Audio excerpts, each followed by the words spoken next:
एक जगह से आता है कि वहाँ आग लग गई है, दूसरे जगह से आता है दो परिवार में झंझट हो रहा है, तीसरा आता है कि ये गांव में कम्युनल राइट्स हो गया। तो उस समय आप कैसे इसको टैकल करेंगे? इंडियन फेमिनिस्ट मूवमेंट और वेस्टर्न फेमिनिस्ट मूवमेंट, इस दोनों में क्या अंतर है?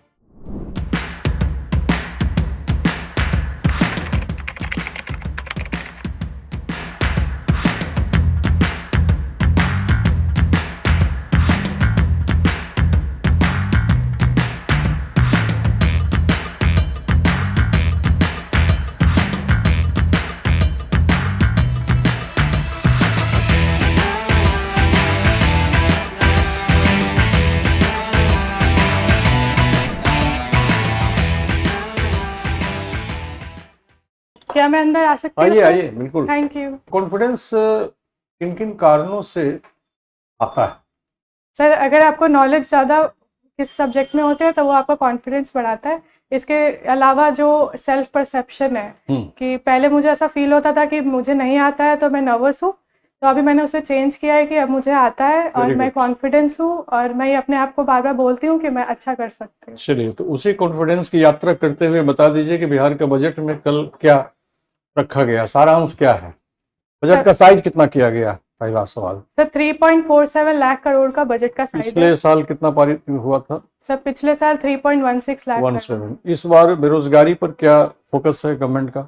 सर, महिलाओं के लिए वो सुधा केंद्र बना रही है जो जीविका दीदी दूध के लिए फेमस है। प्रखंड स्तर पर क्या क्या करना है सरकार को? एग्जैक्टली अभी याद नहीं है। अच्छा, सुधा केंद्र किस स्तर पर बनाई जा रही है, प्रपोज्ड है? ब्लॉक लेवल पे, पंचायत स्तर पर। अच्छा, पंचायत लेवल। देख थैंक यू लीजिएगा। सर। कृषि के संबंध में कुछ सरकार का निर्णय हुआ है? हाँ, एक अभी जननायक कर्पूरी ठाकुर जी के सम्मान एक निधि वो फार्मर्स को दे रही है। एक साल में 3000 रुपीज पर फार्मर्स को अभी जननायक कर्पूरी जी जब मुख्यमंत्री थे उस समय उनके सरकार ने एक बहुत महत्वपूर्ण निर्णय लिया था सामाजिक कल्याण के लिए। कौन सा निर्णय था वो? सर, बहुत सारे थे। लिक्वर बैन पॉलिसी भी उन्होंने लाया था। इसके अलावा ईबीसी को भी उन्होंने ओबीसी से अलग किया था ताकि ईबीसी का अलग से डेवलपमेंट हो सके। विमेन के रिजर्वेशन की भी उन्होंने शुरुआत की थी उस समय। पहला रिजर्वेशन तो उसी समय हुआ था ना बिहार यस सर, उन्होंने बातचीत की। में? और ये बता दीजिए कि अपने देश में जो अभी पलायन की समस्या है, यस सर, उसको कमी कैसे किया जाए? दूर तो करना संभव नहीं है। बिहार को ही लीजिए, तो बिहार से बहुत पलायन हो रहा है। तब पलायन दो टाइप के लोगों का होता है, एक unskilled worker and skilled workers. जो अनस्किल्ड वर्कर्स का पलायन हो रहा है वो मेनली डेली वेज लेबरर्स के तौर पे हो रहा है, क्योंकि यहाँ पर कंस्ट्रक्शन एक्टिविटीज़ में उतना ज़्यादा काम नहीं है जितना दूसरे स्टेट में मिल रहा है, तो वो तो मेनली डेली वेज लेबर की तरह पलायन कर रहे हैं। और जो स्किल्ड वर्कर्स है उसके लिए भी यहाँ पर सर्विस सेक्टर में इनफ अपॉर्चुनिटी नहीं है, तो उन्हें अपने पोटेंशियल के हिसाब से बिहार में काम नहीं मिल रहा है। अभी सरकार कह रही है कि नहीं, घर में ही रोजगार देंगे हम। Yes sir. अनस्किल्ड वर्कर्स के लिए उन्होंने योजना चलाई है जो जीविका दीदी है। ऐसा मैंने अखबार में पढ़ा था कि जीविका दीदी एंड जो लखपति दीदी के जो अपना उद्यम स्टार्ट कर रही है उसमें उनके पतियों भी काम कर रहे हैं जो पहले दूसरे राज्यों में जाते थे। तो अनस्किल्ड वर्कर्स के लिए यह है। और स्किल्ड वर्कर्स के लिए जो सरकार है वो एआई मिशन लेकर आई है एंड बिहार को सेमीकंडक्टर एंड आईटी हब बनाने का प्रयास कर रहे हैं। पंचायती राज व्यवस्था जारी है, कुछ त्रुटियों की ओर ध्यान आकृष्ट कीजिए। सर, बिहार में पंचायती राज व्यवस्था में जो सबसे ज़्यादा अहम है वो तो सरपंच पति का कॉन्सेप्ट बहुत ज़्यादा प्रेवलेंट है। यहाँ पर महिलाएं चुनी तो जाती है लेकिन सारा काम उनके हस्बैंड द्वारा किया जाता है, तो ये यहाँ पर सबसे बड़ी प्रॉब्लम है। आप एसडीसी बन जाते हैं, यस सर। एक बैठक में आप जाते हैं, डीएम साहब भेजते हैं आपको, जाके वहाँ देखिए बैठक का पूरा निचोड़, शाम को आके रिपोर्ट कीजिए। महिला वहाँ मुखिया पति बैठे हुए हैं या सरपंच पति बैठे हुए हैं, वार्ड पति बैठे हुए हैं, आपकी भूमिका क्या होगी उस बैठक कक्ष में जाकर के? तो सबसे पहले अगर वहाँ पर महिला नहीं है, जो मुख्यमंत्री जो वहाँ पर लीडर एक्चुअल में है, मैं उन्हें बुलाऊंगी। अगर वो नहीं है और उनके पति बैठे हैं तो मैं उन्हें ये पूछूंगी कि इसका कारण क्या है और आप दोनों बैठे हुए हैं तो सर उनके पति को मैं किसी भी स्कीम का डिसीजन लेने या बोलने के लिए मना करूंगी। उनकी पत्नी का वो उसकी पत्नी लीडर है तो उनसे बातचीत में ऐसी ज़्यादा स्थिति आए ही नहीं कि आपको कहने के लिए, या वहाँ जो वीडियो साहब हैं उनको कहने की स्थिति नहीं आए, इसके लिए क्या करना चाहिए? सर जो महिलाएं हैं उन्हें जागरूक करना चाहिए कि आप लीडर हैं एक्चुअल में, एंड उन्हें उनका काम सिखाने की ज़रूरत है पंचायत लेवल पे, क्योंकि जो माइंडसेट है सोसाइटी का वो ये मानती है कि महिलाएं जो है वो लीडरशिप रोल्स के लिए अभी तैयार नहीं है, एंड इसीलिए मेल ज़्यादा डोमिनेट करते हैं उनके हस्बैंड। तो ये पंचायत लेवल पे अवेयरनेस लाने की ज़रूरत है, एंड खासकर महिला को उनके राइट्स के बारे में अवेयर करने की ज़रूरत है कि आप लीडर हैं तो आपका ये काम है और आपको इसमें आगे या उन महिलाओं को थोड़ी सी पढ़ाई लिखाई और आगे करके तैयार होना चाहिए?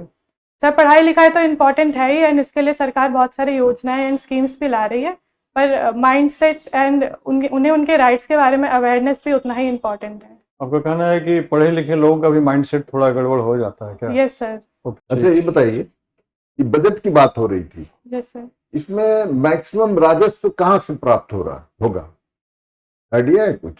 Sir tax sir central government का जो फाइनेंस कमीशन ने जो कहा है कि 41% सरकारों को स्टेट गवर्नमेंट को जाना है, उससे सबसे ज़्यादा मैक्सिमम रिवेन्यू आएगा। 44%, 41%, 44 देख लीजिए। 16 फाइनेंस का।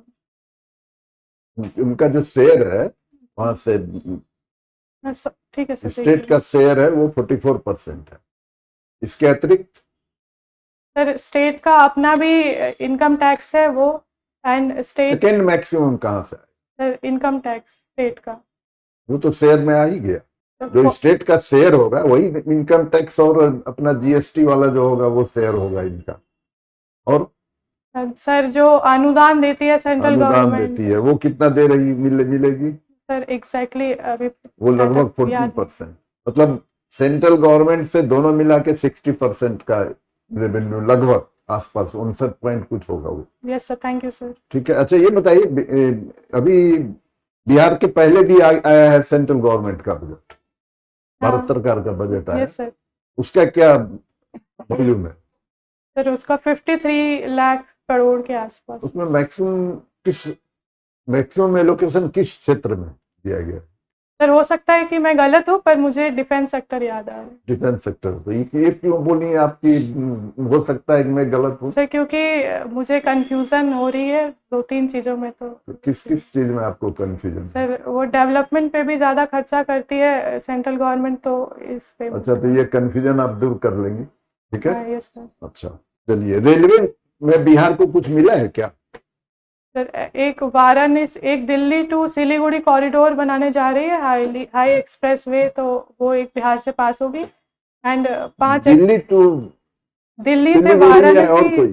दिल्ली से वाराणसी, वाराणसी से सिलीगुड़ी। चलिए अच्छी बात है। आपने Bihar administrative service first choice लिया है, यस सर। क्यों?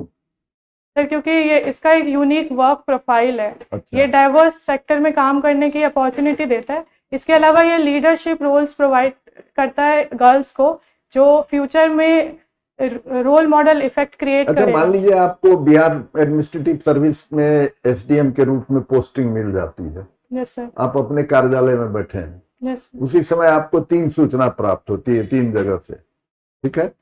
एक जगह से आता है कि वहां आग लग गई है, दूसरे जगह से आता है 2 परिवार में झंझट हो रहा है, तीसरा आता है कि ये गांव में कम्युनल राइट्स हो गया। तो उस समय आप कैसे इसको टैकल करेंगे?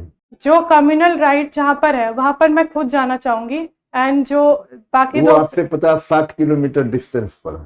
तीनों जो थी है वो सबकी दूरी आपसे अलग अलग दिशाओं में है, जो कम से कम आपको जाने में 1 घंटा लगेगा। तब आप क्या करेंगी? तो सबसे पहले मैं कम्युनल राइट वाले जगह पे जाऊंगी, क्योंकि वहां पर 2 गुटों के बीच में अगर कुछ दंगा हो जाता है तो उससे ना सिर्फ पब्लिक प्रॉपर्टी को नुकसान होता है, तो बल्कि आपको 50 किलोमीटर जाने में कम से कम 2 घंटा 1.5 घंटा लगेगा। सर मैं अपने सबऑर्डिनेट जो वहाँ पर इमीडिएटली अवेलेबल हो सकते हैं, पुलिस फोर्स, बीडीओ, सीओ, उन सबसे कांटेक्ट करूंगी कि आप वहाँ पर जाइए, एंड आप तब तक स्थिति को नियंत्रण करने का प्रयास कीजिए। मैं भी जल्दी से जल्दी वहाँ पहुँचने का प्रयास करूंगी, एंड डिस्ट्रिक्ट मजिस्ट्रेट की हेल्प से वहाँ पर बीएनएस की धारा 173 लागू करवाऊंगी, ताकि सेंसिटिव एरियाज में ज़्यादा गैदरिंग, 173 सर ज़्यादा गैदरिंग के लिए क्या अलाउ है नहीं ये? सर। वो यहाँ पर इसे लगाते हैं वहाँ पर 164 कि 144? तो सीआरपीसी में 144 था, जो बीएनएस में हाँ, 173। 173 हुआ कि 164 हुआ? अच्छा, Sorry, देख sir. लीजिएगा इसको, तो बाद में काम आएगा जब आप एसडीएम हो जाएंगी तो। Yes. और क्या करेंगे, बाकी 2 जगह को छोड़ देंगी? सर वहां पर मैं अपने सबऑर्डिनेट्स को भेजूंगी कि वो जल्दी जाके करे। मुझे लगता है कि मेरा जहाँ पर कम्युनल राइट हो रहा है वहां पहुंच के स्थिति नियंत्रण करना ज्यादा जरूरी होगा। क्यों? सर क्योंकि वहां पर कम्युनल राइट से अगर ये फैलता है, उनकी उसकी इंफॉर्मेशन अगर दूसरे जगहों तक फैलेगी तो वहां पर भी कम्युनल दंगा होने के चांसेस बढ़ जाएंगे बाकी देशों में, तो उसे नियंत्रण करना जरूरी है। बाकी जो 2 घटना वो भी इम्पोर्टेंट है, पर मुझे लगता है कि मेरे टीममेट्स उन्हें संभाल लेंगे। सोशियोलॉजी है आपका। Yes sir. मुझे ये बताइए कि इंडियन फेमिनिस्ट मूवमेंट और वेस्टर्न फेमिनिस्ट मूवमेंट, इस दोनों में क्या अंतर है? जो सबसे बड़ा अंतर है इन दोनों में वो ये था कि इंडिया में जो फेमिनिस्ट मूवमेंट की शुरुआत हुई थी वो ज़्यादातर मेल डोमिनेटेड फील्ड से शुरू हुआ था। उन्होंने सबसे पहले विमेन राइट्स की बात की थी, जैसे राजा राम मोहन रॉय जी। जब जो वेस्टर्न सोसाइटी है वहाँ पर फीमेल्स ने ही इसकी शुरुआत की थी, एंड वहाँ पर स्ट्रिक्टली पैट्रियार्की को अपोज किया जाता है, एंड पैट्रियार्की के अगेंस्ट फेमिनिस्ट मूवमेंट वहाँ पर काम कर रही है। पर इंडिया में हम पैट्रियार्की के अगेंस्ट उतना काम नहीं कर रहे हैं, हम फीमेल स्पेसिफिक लॉज बनाने एंड इक्वल अपॉर्चुनिटी डिमांड करते हैं। अच्छा, मुझे ये बताइए कि अभी जो सरकार महिलाओं को जो फ्रीबीज दे रही है, सब्सिडी दे रही है, वेलफेयरिज्म जो सरकार कर रही है, उसको एम्पावरमेंट का नाम सरकार देती है। आपको लगता है कि ये एम्पावरमेंट है या ये डिपेंडेंसी है? सर शॉर्ट टर्म में डिपेंडेंसी ज़रूरी होती है ताकि हम उसे एक हैंड होल्ड प्रोवाइड कर सके जो वीकर सेक्शन है, ताकि वो लॉन्ग टर्म में एम्पावर्ड हो सके। कुछ समय बाद जब सरकार को एंड स्टडीज़ के माध्यम से ये प्रूफ हो जाएगा कि विमेन सफिशेंटली अब अपने सहारे आगे बढ़ सकती है, तब ये सारी चीज़ें सरकार कम कर देगी, पर तब तक के लिए हमें ये देना ज़रूरी है। तो फ्रीबीज क्या एम्पावरमेंट है? सब फ्रीबीज को दोनों तरीके से देखा जा सकता है। अगर गरीबों को वो बेसिक फैसिलिटीज़ प्रोवाइड कर रही है तो वो अच्छी चीज़ है, पर लॉन्ग टर्म के लिए ये अच्छी बात नहीं है क्योंकि इससे रेवेन्यू डिफिसिट होता है। तो हम शॉर्ट टर्म में दे रहे हैं, ये सही बात है, पर इसके साथ हमें दूसरे स्ट्रक्चर्स पर भी ध्यान देना चाहिए ताकि हम उनकी कैपेबिलिटी डेवलप कर सकें एंड वो खुद से रोज़गार ले सकें आगे।